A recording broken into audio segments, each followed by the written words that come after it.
कि लालू प्रसाद जी को जितना बदनाम करो हमारी राजनीति जो है निखरेगी। आवास में रह रहे हैं, उसको लेकर करके हाय तौबा मचाई जा रही है। कुछ लोग तो कह रहे हैं कि 10 सितंबर में खाना बना हुआ है, अब डेट निर्धारित कर दीजिए, सरकारी आदेश निकलवाइए और मौजूदगी में तोड़वाइए और आपको लेना पड़ेगा, शपथ लेना पड़ेगा। अगर कुछ नहीं निकला तो राजनीतिक जीवन से संन्यास और इस्तीफा भी करना पड़ेगा। भ्रामक खबर चला कर करके इमेज को डेट करने से कुछ होने वाला नहीं है।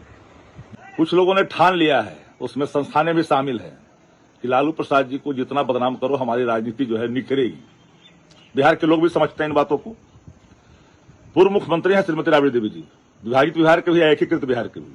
आदरणीय लालू प्रसाद जी बिहार के पूर्व मुख्यमंत्री हैं, भारत सरकार के मंत्री हैं।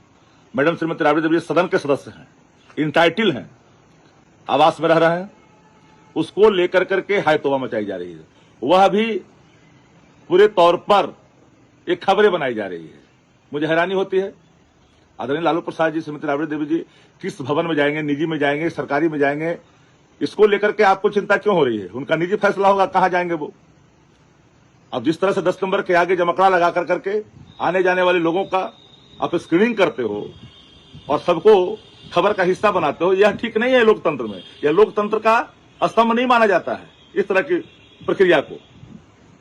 अब जाते हैं, गौशाला पहुंच जाते हैं, निजी आवास पहुंच जाते हैं, और दल के भी नेता है ना, और दल के भी लोग हैं, कई सरकारी आवास हैं जिसमें अधिकृत तौर पर लोग अभी भी रह रहे हैं, बड़े बंगले हैं, उस पर चर्चा क्यों नहीं होती है?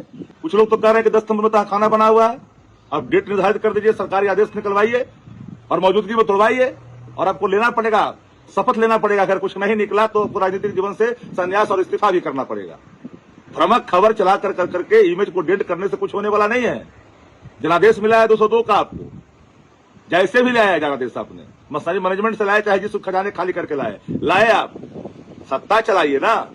2 लाख रुपया दीजिए उन महिलाओं को जिनको आपने 10,000 रुपया दिया था सीड मनी के रूप में। चर्चा उस पर होनी चाहिए। क्या है खजाने की स्थिति, श्वेत पत्र जारी करनी चाहिए।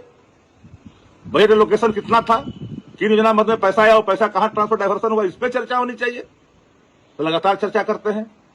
किसी के घर के निजी जीवन में ताक झांक कर करके आप जो परसेप्शन क्रिएट कर रहे हैं, ये ठीक नहीं होना चाहिए।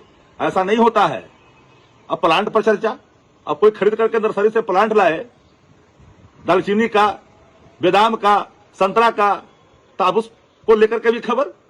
क्या भवन निर्माण विभाग को पता नहीं है कि क्या चीज दिया है वहां और किन किन चीजों को वहां पर रखा है, कौन चीज पहले से था और क्या चीज बाद में हुआ, जानकारी है, सबको जानकारी है, उसके भी कागजात होते हैं। तो सामने आकर करके उस पर बात होना चाहिए। इस तरह के फर्जीवाड़े चीजों को परसेप्शन बनाना, यह लोकतांत्रिक तरीका नहीं हो सकता है।